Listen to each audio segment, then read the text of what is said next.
Hello there, ladies and gentlemen. Mole Trap here, coming at you with game number 3.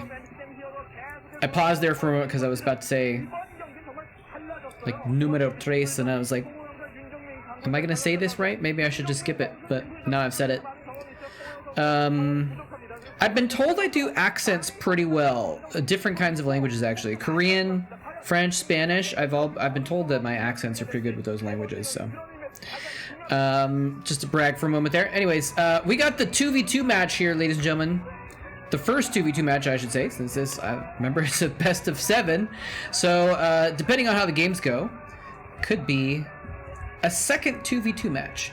Actually, let me do the math here. It's 1-1. So, yeah, one team could win 3 in a row, and there would not be a second 2v2 match. But more than likely, we're going to have 2 2v2 matches in this set since it's tied up here. But we'll see how it goes. SKT 4-1'd MBC game in their series in the playoff finals of the first round. And I didn't grab the colors there, but we'll get them later. Don't worry, ladies and gentlemen.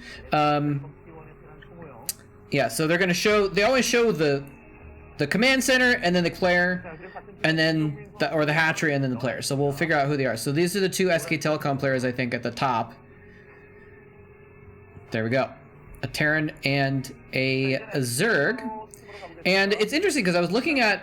We were talking about 2v2s on my live stream the other day, and I was looking at the stats, or looking at the game list for 2v2s in 2008. They actually had Hunters as a 2v2 map in 2008.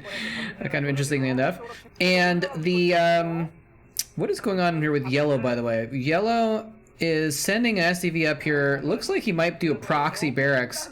Proxy barracks, ladies and gentlemen. And we got another... Wait. Bottom right, Terran also going for a potentially proxy barracks? Unless this is just a scout? Let's see where this goes. Is this going to just go in and scout? Let's see what's going on, or is it actually going to be proxy again? That'd be so funny if we had a double proxy racks at the same time. Looks like, no, just one proxy racks. Anyway, in 2008, 95% of the games were Zerg Protoss versus Zerg Protoss. So at some point in the meta, they decided that Terrans were bad in 2v2s. But here we have both players, both teams sporting a Terran player. But here's something very interesting about that. 910 is a Terran player. TheZerg is a Zerg player. And they're the ones at the bottom of the map. And Rumble is a Zerg player. Dove played random. He actually went random. Here we go. Now we got the names going on. Dove went random, ladies and gentlemen. They were hoping to score a ZZ combo and have 2 Zergs and just both be aggressive, and that's why people went random, because they were hoping. I'm not exactly sure the entire reason why, but I just know that Zerg is supposed to be OP in 2v2, and so sometimes people went random and they would hope to get the clutch double Z. But, you know, if you're playing random, you're less prepared as well for whatever happens. And we do have some Zerglings coming out here from TheZerg, who is the worst named Zerg player in the history of StarCraft. And we got this... Oh, the SCV actually went down. This is bad. The proxy barracks is out and Marines are en route. But where are they going now? They're actually falling back. He's like, wait a minute. He has Zerglings? A Zerg going early pool in 2v2? Imagine that. But he's not just there for a single rush. This rush would be over if it was early racks against early lings in a 1v1, but he's got Zerglings as well from his ally. The Zerg is there, and 910. Wait, do I have the... Maybe I have the colors wrong. Oh, crap. Do I have the colors wrong? No, it looks like... I'm so confused because the Terrans are orange and yellow. And I thought when they were showing it at the beginning, well, either way, we know, yeah, actually we could tell. Okay, so yeah, they're cross corners. I thought it was top versus bottom. It's actually cross corners because the Terran who proxied this Rax is, I think, the yellow one. Yeah, so he's yellow in the bottom left-hand corner. He's obviously teamed up with the red Zerglings. So, and this is interesting because Dove is just chilling. He's like, okay, I'm going to set up a door here and just tech up a little bit. and not help my ally at all. So Rumble is having to kind of fend for himself here in the top left here. He's made one sunken. I think he's... Wait, is that... Maybe he didn't make a sunken. Is that his first sunken? He's just making... I don't know why they're not attacking him and killing him with Zerglings and Marines. If he doesn't have a sunken there, he would just die. Maybe he has another sunk there that I didn't see. I remember someone making a sunken in their main earlier. I don't remember which Zerg it was, though. If it was TheZerg or if it was TheZerg on SK Telecom's team. Anyway, we've got a little bit of dancing here. Did he just kill a vulture with lings? No, I'm just I got a little confused there. Anyway, so we got more sunks coming up here. He's trying to put a sunken colony in a spot where he can kind of outrange the bunker.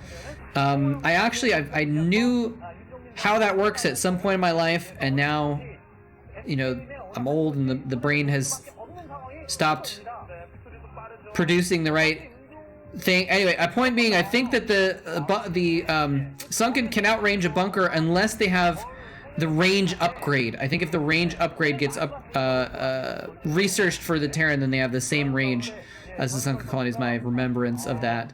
And we're seeing that now, obviously, that he wouldn't be making the sunken there if he can outrange it. But the Marines in there not having the range upgrade. So he actually produced the one sunken to kind of protect himself immediately and make some creep so he could get out again. And now they've broken out of this contain, but the Zerg has mutas chasing those Zerglings across the map. But now Dove has Goliaths on the way to try and team up with him.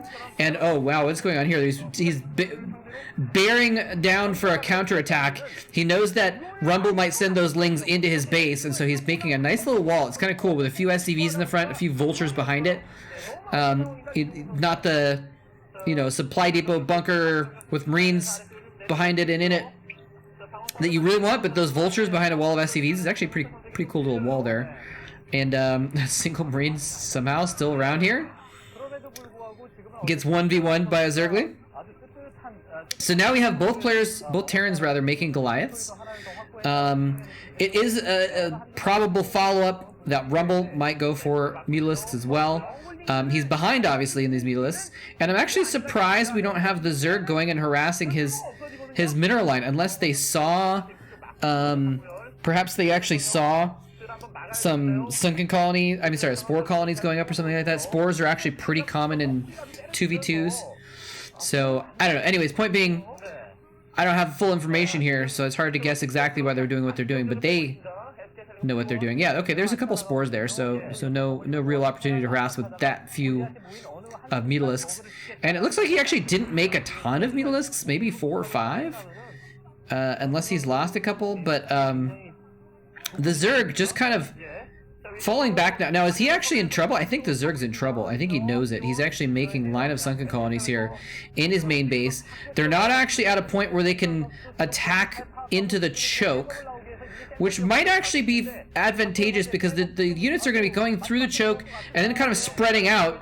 910 is sending his own Goliaths across the map to try and join up here to join the battle. And here he goes in with Goliaths and Zerglings. There's a lot of Zerglings there, ladies and gentlemen, and they are soaking up the hits from the sunken colonies, which is actually what you kind of want to have happen here.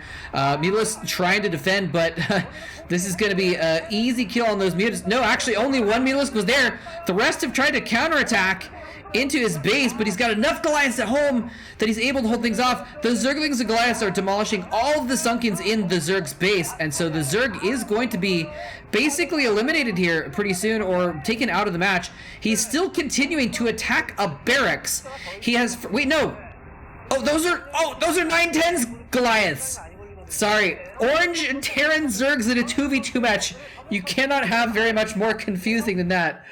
Unless one of them was named Yellow or something like that. Sorry about that, guys, but no, it's actually 910's Goliaths there. That's why the Mutalisks are not dying. And now he's having to actually fall back the Goliaths and micro them to avoid the Zergling fire, while Dove went in there with Goliath and tried to attack the Mutalisk, but he took out the Lings in time to turn on him with 5v3 Goliaths, and now he's going to march in there. And so it might be a trade, ladies and gentlemen. It might be a trade where the Zerg gets taken out and Dove gets taken out. I don't think he's quite out of it yet, though, because he's not going for the SCVs right now. He's just camped on top of the factories. But with 3 factories, you know, imagine if he pops them out all at once. If he's timing his production well enough. It's going to be only 2 or maybe 3 rounds of units to actually finish off those few Goliaths. In the meantime, the Zerg has all but been eliminated. He actually has 1 extractor left, and they actually might want to kill that just to destroy all the vision on the map from the overlords. There's actually a couple of mutas here as well. Obviously, there's 3 Zerglings on the map, and 3 Zerglings can make a difference. We've seen another 2v2s recently that, you know, sometimes if you're dead but you get out 4 Zerglings and you go into your opponent's base and do some damage, it can help. Let's see. We do have, what's going on here? Are these Rumble's Zerglings trying to kill? Yeah, Rumble's trying to protect his teammate Dove with like a handful of Zerglings, but that's rather ineffectual. And it looks like they did actually end up going for the minerals. So he's gone for the minerals. So the Zerg, so now it's basically 9-10 versus Rumble. It's basically a TVZ now. One base versus one base, I feel like that's a bit of an advantage for the Terran, although he's got Goliaths only. So potentially vulnerable to Hydralisk switch or something like that, I guess. I don't know. It looks like those Lings did do a lot of damage to his base. Well, actually, let's see. Is he... Oh, 1 Zergling's going after that extractor. Is he gonna divert any forces to that top right just to try and kill that Zergling? Oh, look, he's stabilized that. Well, no, maybe not stabilized. He's renewed his wall. He's put his factories up on his wall again, and he's trying to produce. But I think Dove is out of SCVs. I think they killed all the SCVs down there before this happened. Oh, yeah, I see, because he's only remade a few of them. So yeah, they killed the factory, march back in with the second round of Goliaths, and he is going to continue taking him out there. Oh, the SCV is going down. Is he going to get that last SCV? Got the last SCV. So there's no way to, like, build a sneaky depot or a surreptitious refinery or a covert armory or a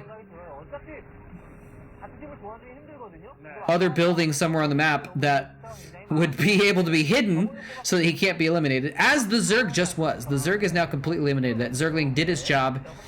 It gets a trophy and a medal for finishing off the enemy Zerg. Spire just coming up for Rumble now. Now at least Rumble is a Zerg player. I believe Dove is a Zerg player, if I remember correctly. I don't know if I remember that correctly or not, though. I'll have to look it up real quick in the background here, but at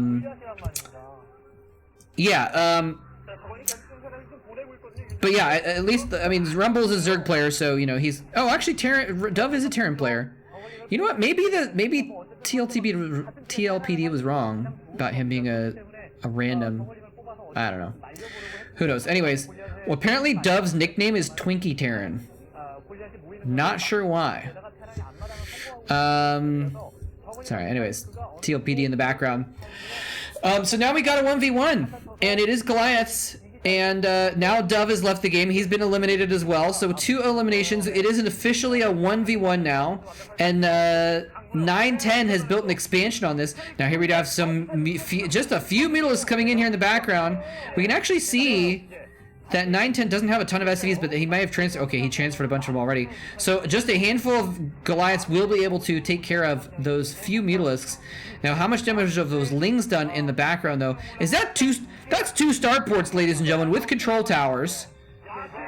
And he just GG's. He's like, you got more than I can handle. You got 2 bases. You got 2 starports. I'm a little surprised, honestly, to see him not try and hang on a little bit longer. Just because that kind of seems to be the nature of these 2v2 games and also championship games. You know, this is the Proleague finals. This is the absolute finals. And so MBC Game Hero is gonna go up 2-1 in the series, ladies and gentlemen. 9-10 and the Zerg. he said mockingly. Take the victory for their team. Very, very nicely done. It was weird what they did, the proxy racks with Lings, and I was like, instead of killing them, they went for like a contain, which I thought was a little weird.